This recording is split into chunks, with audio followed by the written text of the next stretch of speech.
എനിക്ക് മുഖം നോക്കാതെ നിങ്ങളോട് കുറച്ച് സംസാരിക്കാനുണ്ട്. മുറിവുകളുടെ കാര്യം കൂടി പറയുന്നുണ്ട്. തലയുടെ ബാക്കിൽ. അപ്പോൾ അതൊന്നും ഇതിന് ശിവനെ എന്റെ ശിവനെ അനുവദിച്ചിട്ട് അത്ര നല്ല രീതിയിലാണ്.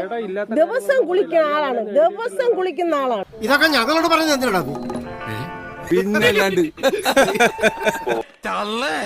വായിൽ പല്ലിട്ടായിരുന്നെങ്കിൽ അടിച്ച് ഞാൻ പല്ല് പാകച്ചിട്ടുണ്ടാക്കിയേ.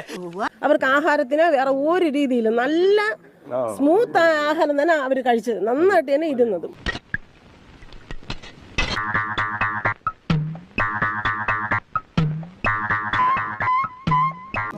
ഇങ്ങനെ എന്തോ ഇവിടെ തട്ടി ചെറിയ ഒരു തഴമ്പാണത്, മുറിവല്ല. എന്നെ ഇങ്ങനെ കണ്ടാലേ അവര് പൊക്കൂലേ? ഇങ്ങനെ കണ്ടാ പൊക്കും, പക്ഷെ വഴിയുണ്ട്. എന്താണ്? ചായ മാറ്റാം. ഞാൻ തടിയെടുത്ത് ചുമന്ന് ആ ക്ഷേത്രമാണ്. നിങ്ങൾക്ക് ഒന്നും പറഞ്ഞാൽ മനസ്സിലാവില്ല. അത് ഞങ്ങൾ ആരും അറിഞ്ഞില്ല. ഞങ്ങൾ ആരും അറിഞ്ഞേയില്ല. ആയിക്കോ, പക്ഷെ മറ്റുള്ളവർ വെറും മണ്ടന്മാരായി കളയരുത് കേട്ടാ.